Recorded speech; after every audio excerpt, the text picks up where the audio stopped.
Hi friends, Jen here with Serenity Hill Farmstead. Today we are going to talk about something for totally new people, new to herbalism. You are just now kind of curious and wanting to dive in and learn more about herbs and what they can actually do for you. Maybe you've got some experience cooking with them, or you've tried a couple good herbal teas, and now your curiosity is piqued and you want to learn more about this whole thing and see what it's all about. So I have for you today 10 herbs that can get you started.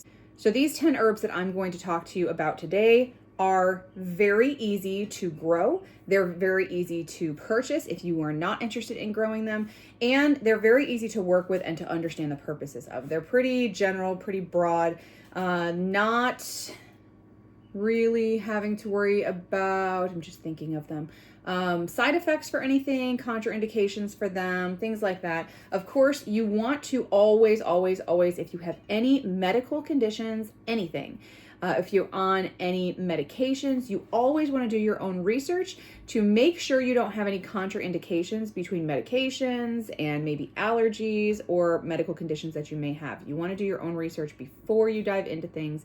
But for the most part, these herbs are pretty safe for the general public. So I'm going to get started on these. So here they are. So here are 10 different herbs that we grow. A couple that we actually, I think just two that we forage that we do not actually plant, but they're super easy to find. You will find them everywhere, and you will find that the more into herbalism you get, the more you will start seeing these herbs just wild growing all around you, and you'll be amazed at the things you have growing in your own backyard. So let's get into it. We're gonna move some things here first. Okay, the first one I wanna talk to you about is lavender. So lavender, when you are growing it yourself and you are preserving it and you're dehydrating it, and there's some things you need to know about dehydrating herbs, and that'll be in a different video. We'll have a video just designated to preserving herbs and how to properly dehydrate them. You should have this. Like it really should still be the same kind of color that it is when it's on the plant. You don't want to have a like grayish purple lavender. And I think when you are purchasing lavender, that is what you find the most, is you find just kind of this dead looking plant. But lavender is, I had some that kind of poured out here. Lavender is a super aromatic herb. And this herb is just, that aromatic quality is really good for helping to calm. We call that the nervine property. So it's really nice for your nervous system just to kind of relax you. It's really, really delicious in a tea also. You can make it in a tea. You can make it in a what we call a standard infusion, which is a warm tea. You can make it in an iced tea. Lavender iced tea is amazing. We make this lavender lemonade in the summer, and it's super delicious. If you're not super fond of a floral tea, lavender is also really beneficial for skincare. It has a lot of soothing properties for the skin. It is really good in a balm, in a lotion. There's a lot of different things you can do it. It's good for the lips too. So if you want to dive into making some lip balms and things, some chapsticks kind of a thing. So lavender is a really good herb to keep on hand as like a first aid herb also. It's really good for sunburn, after sunburn care. If you burn yourself, say on your cast iron, on your stove or whatever, and you've got just kind of a superficial burn, nothing that is super severe, then you can use lavender directly on that also. If it's a more major burn, if you've got a lot of skin damage, of course you gotta go a different route, but this can help promote healing with minor burns and some even small blistering from sunburns. We've used in a salve has been really good. I love to use lavender herbal oil, lavender infused oil in soap. That is one of my best selling soap recipes, is our lavender infused soap. And we also like to use lavender just for the aromatic properties in little like sachets. So I'll get little muslin bags and I will fill them up with lavender and chamomile, and I'll stuff them in my kids' sheets, like in between the sheet and where their pillow is, because if I put them in the pillow, they go everywhere. So I like to put it under the sheet, and then their pillow goes on top of it. And it's so strong when you have fresh lavender. It is so super strong. And when I say fresh, I mean grown and dehydrated that year. Oh, it's so, so strong. So I'll put a little bit in a sachet, and that is great to crawl into bed and to have that smell in there. It's just wonderful. And it's nice and relaxing for the kids too. So that is lavender. It's really easy to work with. And then as far as growing, we're going to be doing separate growing guides and things come the spring, and we're really going to dive in deep to how to grow these herbs, because I think that's really lacking out there in social media, is how to grow medicinal herbs like in detail. As a side note, you hear that scratching? Those are chicks. You guys are about 6 feet away from them right now. It's the only place I have for them. So if you hear cheeping and chirping and scratching, it's our chicks for this year. So there's that. Just want to make that side note if you're sitting there going, what is that noise? That's what it is. It's the chickens. So this one I'm about out of, and we need to restock this. This is chamomile.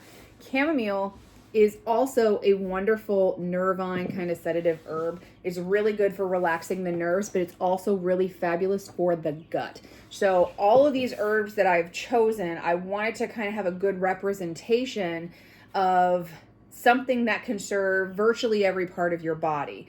So chamomile, even though it kind of crosses over with lavender and helping to calm the nerves and relax the body, really good for helping the gut, for supporting the gut, especially if you have nerves that affect your gut.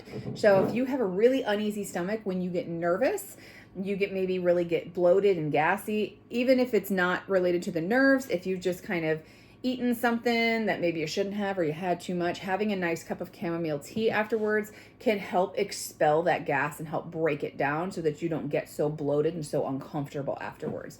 So chamomile is a really great one. This is a floral herb. You know, we're going after the blossoms here. It is my all-time favorite smell. It is the best. So we are after the blossoms here with this herb, but it's not super, super florally like lavender is, okay? This one has more of like, they're fighting. This one has more of a subtle floral flavor to it, but it's got apple-y notes. So it's got like that, it really does. It's got like an apple-y kind of aftertaste to it. So chamomile is a really, really tasty one. I enjoy floral teas, but I don't like strong floral teas. Like, I don't really love rose in my tea. That's a little too much for me. But chamomile, lavender paired with a good mint, oh, that's the best. So really nice herb to have on hand too with chamomile. The next one I'm going to talk about is kind of a twofer here. Here I have some dandelion tincture, and this is ready. So I need to strain this too. We'll do that today. But this here is the dandelion root, and this here is the dandelion leaf. So all parts of the dandelion are usable from top to bottom. You use the blossom. That is really, really nice in a jelly. If you've never made dandelion jelly, there's a lot of different recipes on YouTube. You can harvest the entire plant and use the entire thing. Young dandelion greens, so you like your early dandelion leaves, those are the tastiest ones. As they get older, they do get bitter, like any kind of lettuce, like any kind of green.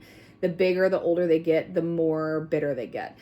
And the more nutritive they are when they're in the spring too. So then we have the root. This root is really, really good for the gut. Now you can use dandelion greens, make a tea blend with it. It's still gonna be very beneficial for your gut. It's gonna be very nutritive for you. However, the dandelion root has this really amazing thing in it called inulin.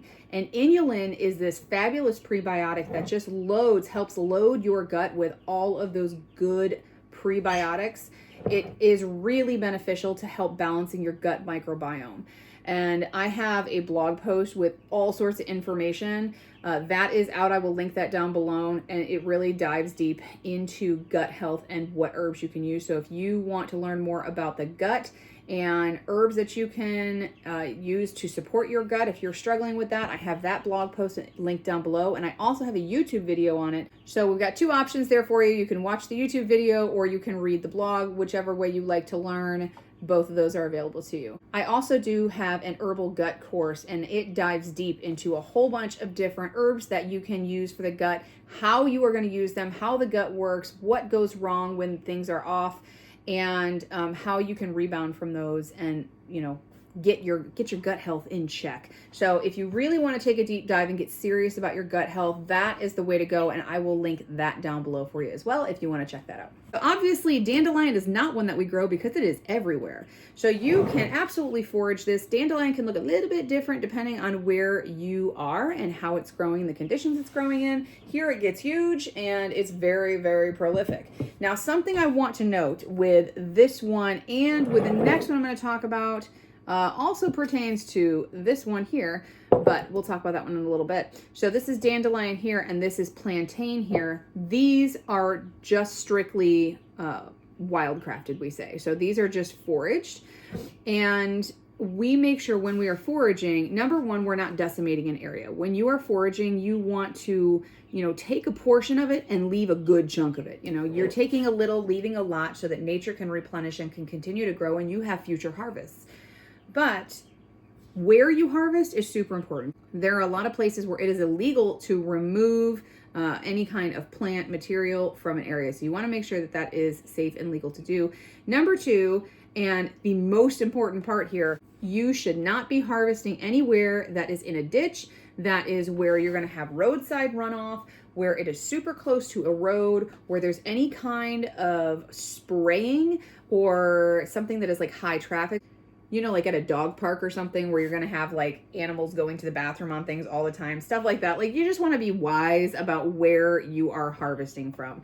You want to stay away from pollutants, sprays, poisons, and animal waste. So you want to stay away from that as much as possible. Of course, anything you forage, you want to clean well and make sure that it's free of any kind of bug damage or anything that just, isn't clean. So make sure you're cleaning your herbs when you're harvesting them also, or when you're foraging them also.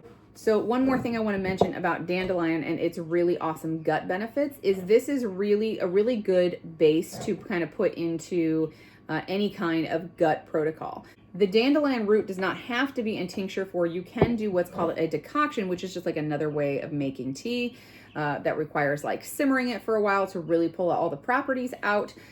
But this is really nice. If you do it as a tincture, you can add this to your tea. You don't have to just take this straight. You can put it in a tea. It's just a very small amount. We're talking drops here, and it doesn't affect the flavor of your tea. But if you prefer the greens, this is a really good addition to a gut tea, not just because of the inulin, but also because of its liver protecting properties.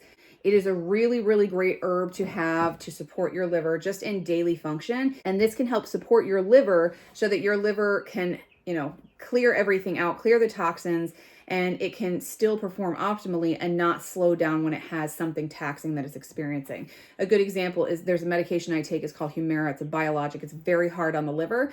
So dandelion is one of the herbs that I take regularly that paired with milk thistle and a couple others, and that's just specific to me. And that helps support my liver to help it be able to clear the medication so that toxins don't build up in my liver. So that's what hepatoprotectant is what we call them. Herbs do, and this is a big one. So dandelion, lots of different great beneficial things. Also, did I mention when you eat this fresh in the spring, it is really loaded with so many awesome vitamins and minerals. So great source to eat these. Get your spring dandelion greens in when the time comes. Okay, so now back to this plantain here. Plantain is one of my favorite things to forage because it's just so interesting. It does so many things. My favorite property in plantain is the astringent property. So the astringent property and the vulnerary property, they are the ones that can help kind of pull the tissues back together and knit them back together. It is probably the most beneficial property in this herb, according to me, anyway.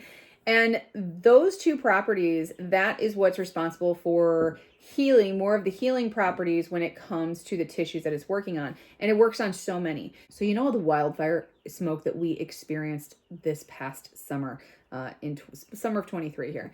It was so bad in such a large portion of the United States and, of course, in Canada. And I know a good chunk of you deal with wildfire smoke on a regular basis. We don't ever deal with it here in Northwest Illinois to the degree that it was. Our air quality issues come during harvest. But we really have never had the wildfire smoke so bad before, in my memory anyway. where we have had to wear masks walking outside, or when we just couldn't walk outside at all. It was really, really bad. This wonderful little herb is really excellent to take in a tea, in a tincture, however you want to take it. You can take it as an inhalation where you have like a big pot of boiling water. You put that in there and then you put a towel over your head and the bowl, everything. So everything is enclosed and you're breathing in those properties, because herbal properties are also in the steam. So you can breathe that in, you can drink it in, take it however you want, and it can help repair all of the little micro nicks and cuts that is in all of those mucous membranes that smoke inhalation causes. This is fabulous for that. So my go-to was tinctures because I take several herbs a day as it is. So this one was when I was like, I can just add it in a tincture to something else. I don't have to worry about altering an already existing tea blend, messing with the flavor and all of that. We can just add a little bit of tincture and we're good to go. Plantain is also really good for if you have any kind of really damaging gut conditions. So irritable bowel syndrome, irritable bowel disease like Crohn's and ulcerative colitis. If you have any kind of leaky gut issues, because all of those little holes and tears and damages that all of those conditions can cause, inflammation can cause those issues. This helps to repair those tissues really, really well. So that's something that you would want to drink as a tea or do as a tincture also. For that, I really like the tea. For really, with any kind of gut stuff, I prefer a tea just because it feels so good going down. That is my preference. We do have like a gut tea blend that our family drinks, and that is very soothing. If anybody has any indigestion, we've got a couple people that have like some IBS issues. And when those things are flaring, plantain is in that. It is just so calming to the gut. It's really good in a tea. Now, what you can do with plantain fresh is if you have bites, stings, scrapes, scratches, things like that, plantain is fabulous. If, say, your kids are running around outside and they get stung by a bee, or they get bit by ants or something like that, you find this little plant and you can chew it up until it becomes like a paste. It's called making a spit poultice because your saliva also has some beneficial properties in there too. And you can put that directly on that injury, on that wound, on that bite or sting or whatever it is. And it can pull the toxins, pull that venom out from the sting or the bite or whatever, and it can help reduce the inflammation and promote healing. So when you are identifying plantain, this is a really good example. This is why I didn't crush it up. So you see the little strings coming out the bottom here? This goes through all the way to the tippy top. So you see all of these veins, all of these here, it goes from root all the way to tip, okay? And there's narrow plantain, there's wide plantain, there's so many different types of plantain. And it grows everywhere, so it just really depends what type of plantain you have where you are at. But that's how you identify plantain. No matter what type it is, it goes, these little stringies here go all the way from the bottom, all the way to the tippy top, straight through. It doesn't go off to the side, it doesn't break there, just straight through bottom to tip, through the entire leaf. So plantain is excellent, very easily to find. You can source it, you can purchase it like from an herb company.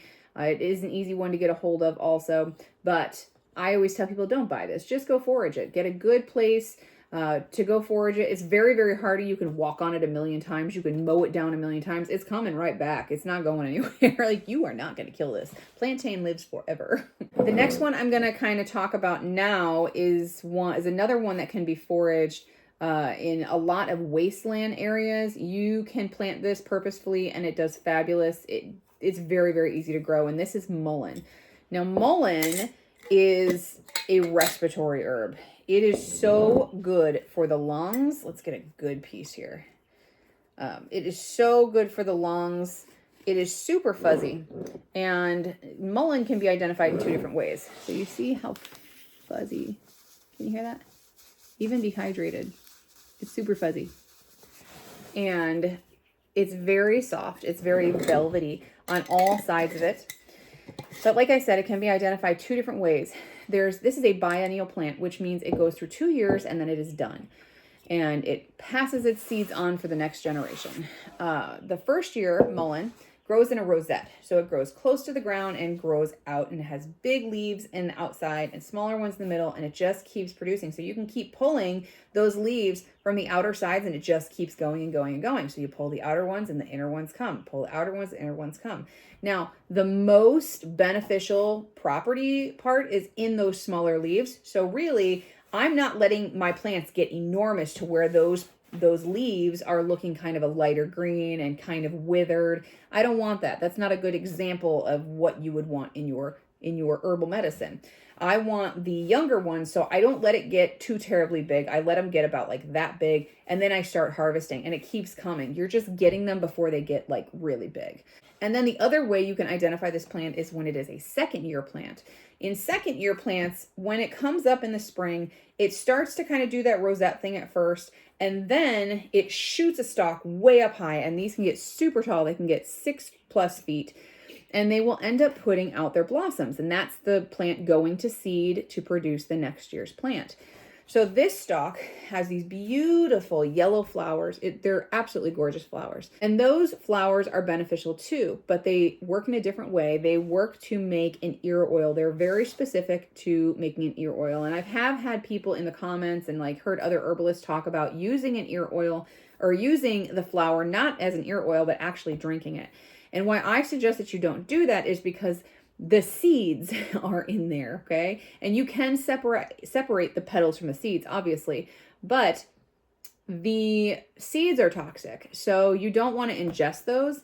And the flowers work so good for an ear oil, where if you have an ear infection, if you have ear pain, you just put a drop or two of Mullen ear oil. I make it with olive oil, and you just put it, let it infuse for a month, and then you just put a drop or two and just kind of rub your ear like that, and it is just so beneficial. So we use our mullein flowers for that purpose only. There's also mullein root, and mullein root is very specifically used as a tincture for lower inflammatory back pain. So we use that as a tincture specifically for that purpose. Me having ankylosing spondylitis, I get a lot of that inflammatory low back pain, so I can use that for that, and that can help alleviate a little bit of that. So mullein is great for the lungs though. This is what we're talking about here. Like, this is the purpose of me sharing this herb with you today. These leaves are a fabulous lung tonic. So if you are someone that deals with any kind of lung condition, mullein should be something that you look into as taking it daily. Because what mullein leaf can do is it can help to soothe everything, and it can help build up the lungs. It's really good for coughs. It has a mild expectorant property. It really helps as it's going through the toning process. It helps to just kind of naturally balance the mucous membrane, so you're not producing too much. You're not getting dryness in there. It's got a little bit of a demulcent property, which is a property that basically does that. It balances the mucous membranes. It balances the moisture in there so that you're not producing too much or you don't have too little, because both of those can cause problems. They can both lead to inflammations and difficulty breathing. So mullein just has a whole host of benefits for those that are struggling with any kind of respiratory condition. It's not just for somebody that has a respiratory, like a chronic respiratory condition like asthma, COPD, anything like that, but it can also be used in acute situations like if you have cold, flu, COVID, anything like that. This can absolutely be used for that. It's very beneficial, and it's safe to use. A tonic herb is one that is safe to use for a long period of time in daily use. So mullein, it falls under that category of a lung tonic. The next one we're going to talk about here is lemon balm. Now, lemon balm has this amazing lemony smell. It's not overpowering. It's not like, getting hit in the face with a lemon or anything like that. Oh, but it's so fresh. It's just such a fresh, amazing smell. It tastes delicious in so many different recipes. In teas, you can just drink it straight. You can add it to a lemonade too. It makes a really, really good nutritive lemonade. We do a lot of things with lemonade with the kids in the summer. It's a great way to get herbs in them, get their hands on the herbs, and because they're all involved in growing the herbs and everything, we want to do the fun things with them too. So this is a great way to do it. So the lavender in there, chamomile is another one where we've done some nice, like a chamomile iced tea recipe, things like that. But the lemon balm is a really, really good one. So lemon balm has so many different properties. It does have nervine properties. It has carminative properties. So that means it's good for the gut, helping to expel gas with bloating and digestion. It's also really good at helping to support your immune system. If you're having a cold, something like that, something mild like that, it has some antiviral properties. It can also help support your thyroid. If you're dealing with thyroid issues, this is a good place to look, see if this would be a good fit for you. Specifically for overactive thyroid, and there's some herbs that you can pair with that to like get even more benefit. You'll have to look into that, but this is a wonderful herb that just does so many things. It's really good for heart health, digestive health, we said the thyroid health, really good for helping to support the immune system, good for sleep and calming yourself. A lemon balm tincture is a wonderful thing. If you make a fresh lemon balm tincture, so you like would fill this jar with fresh lemon balm straight picked from the garden and fill it with your vodka, and you get all of those properties, but both the alcohol soluble properties and the water soluble properties from the herb, and it just makes a wonderful tincture to add to like your nighttime tea to help promote restful sleep.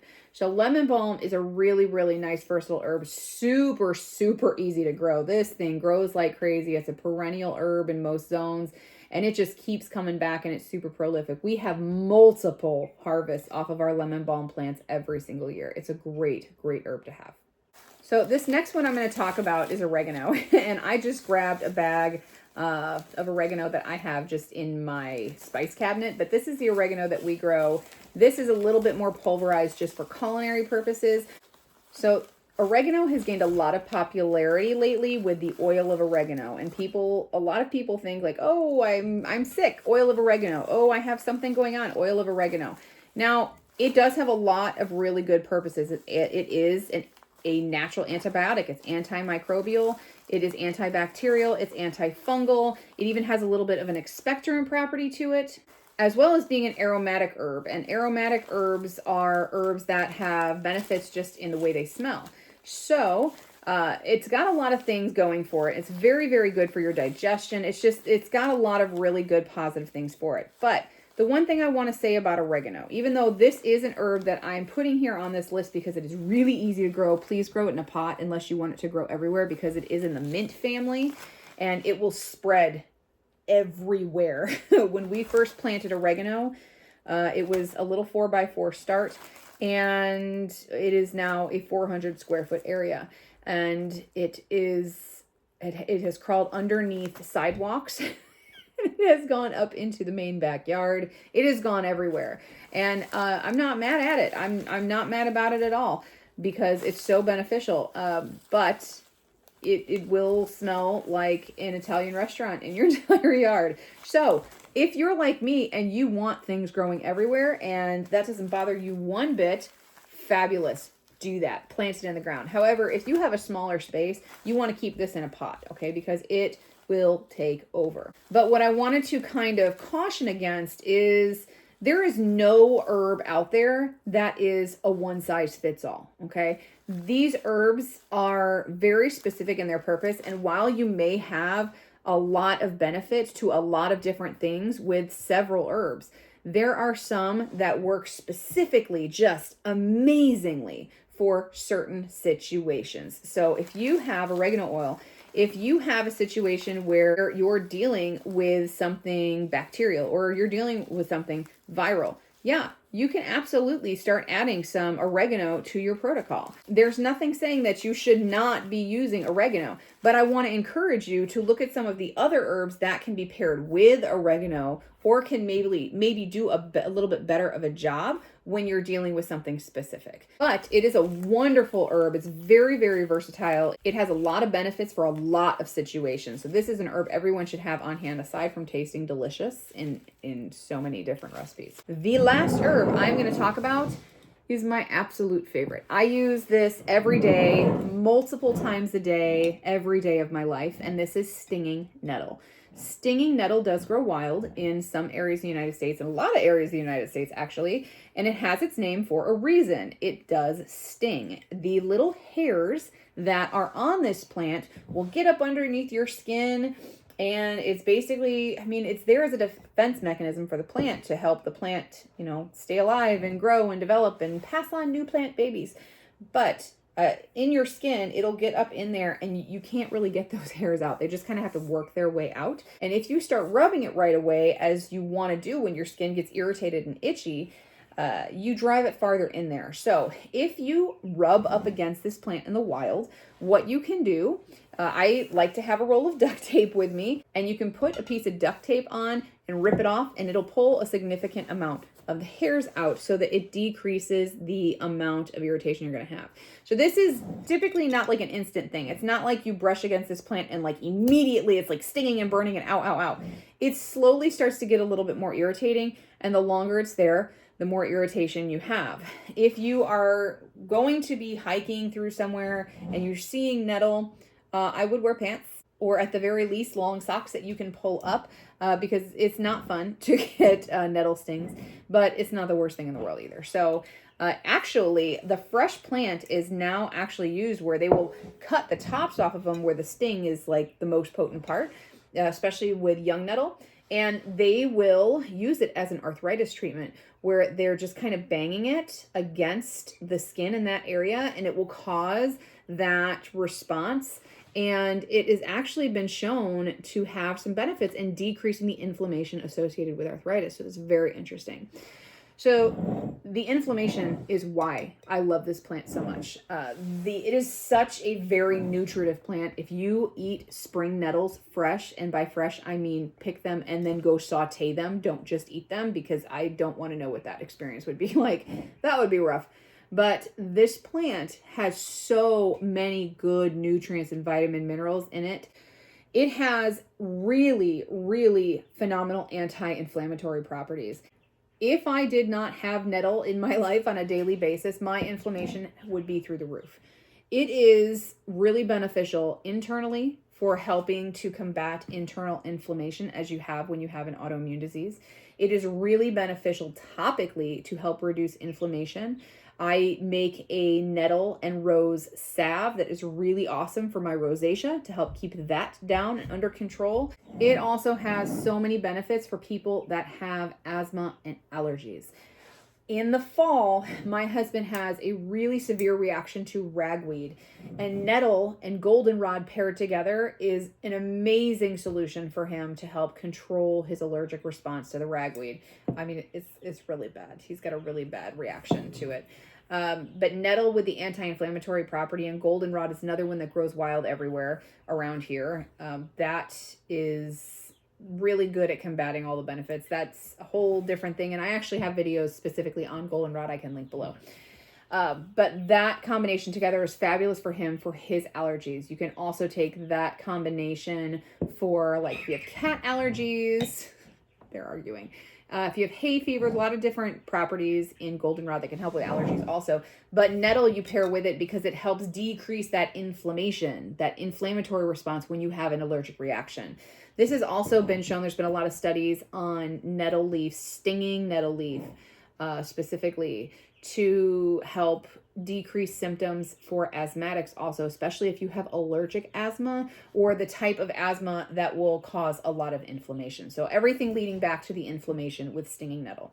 The last thing I want to say about nettle is it is a really good blood purifier and blood builder, okay? So if you are struggling with anemia, nettle is a really, really good thing to look into, especially if you have the opportunity to eat it fresh, to have young spring nettle. And it's really good too. If you like just kind of snip the tops off of those, they keep going. They're so prolific. Snip the tops off, get that young nettle leaf, and you can bring it inside and you can cook it, and it eliminates the stinging properties there. You know, we rinse it off real well. Don't handle it. Just don't handle it, or put gloves on and that'll take care of it. And rinse it through real good, and stem and all, you can just put it right in the pan and saute it, and you can eat it that way. Don't eat it fresh. Don't eat it fresh. Remember, the name of it, it's named that for a reason. Now, I said the last one, and then I realized that I forgot one. Calendula. Calendula is a wonderful flower for skin issues. Now, the flower is actually also good for the gut too. It's helpful for kind of calming and relaxing the gut. But calendula flower, oh, it smells so good. Calendula flower is an amazing skin loving herb. Now, you can purchase calendula and you'll see, typically, you're just seeing these orange blossoms, okay? You're just seeing the petals. But I'm telling you, if you can find whole herb calendula, even better. Because what we are going after here with this calendula is the resins that it has. Ugh, there's just nothing better than that smell. Just the smell of herbs. I just love it so much. But the resin in this is what holds like the most amount of the benefits. And those two properties that I mentioned before in plantain that were so helpful to knitting the tissues together to help heal, that is what makes up calendula. It's the astringent and vulnerary properties. And it is so unbelievably amazing for helping to speed healing in any kind of wound, any kind of skin condition. So good for skin healing. And I mean anything like rashes, scrapes, burns, blisters, skin disorders. You can pair this with nettle if you've got a really inflammatory skin disorder, like really severe eczema or psoriasis. That would be a fabulous combination to have nettle and calendula together. Calendula is a wonderful facial herb. I love to use this in a salve. I use my nettle and my rose because it's really good for calming down rosacea flares, but as a regular daily kind of helping to support the healing and the balance in my skin, calendula is fabulous. It's also really an amazing herb to make an herbal infused oil with. Now, when you're making herbal infused oil, I have a free ebook that I will link down below. You guys can click on that. It'll take you to it. You pop your email in, you get your free ebook, and you have a guide of how to make all the herbal infused oils you've ever wanted to make and the uses for them, okay? So definitely check that out. You want to use dried herb. That's important when you're making infused oil, and it pulls all of the properties out, and then you have a oil that has all of the benefits in this that you can use in soap, you can use in salves, you can just rub straight on. It's amazing. It's an incredible herb for the skin. The top herb for the skin as far as I'm concerned. Okay, so there it is. There are all of the herbs that I wanted to talk about today, all 10 of them, and they are a wonderful place to start. If you are brand new to this and you are super overwhelmed and you're just like, I do not know where to start, pick 10 herbs at a time. I picked 10 herbs here for you that kind of give a good representation of virtually every area of the body where you could use support, or maybe you are trying to improve your wellness and get some healing with. These are all great herbs to start with. Now, there's so many more. Obviously, you know, that's what makes this overwhelming. That's what makes it really hard to pick a direction and go, oh my gosh, I don't even know what to do. There's a lot of information even with one herb, but these herbs here, hopefully they're not too overwhelming and you can find something in these that can be beneficial for you. If you want to learn more, I really like bringing you guys videos that will kind of clarify what exactly all of this does, how to make sense of all of these properties, how to use these things in a way that's not overwhelming. I try hard to make things not overwhelming. So if you did enjoy this video and you want to learn more in a non-overwhelming kind of way, I would love for you to hit that subscribe button and the notification bell so that you can stay up to date on all the videos we put out. And if you do want to dive deep into all of the blog posts and digital products that we have, we've got an herbal recipe book. We've got herbal products if you want to have stuff shipped to you and play around with things before you start. We get into the spring season and you can plant and do things yourself. We also have things available in our farm store. We'd love to have you check that out. Check out that link down below. Thanks so much for joining me today. I hope you enjoyed the video. We'll see you in the next one. Bye.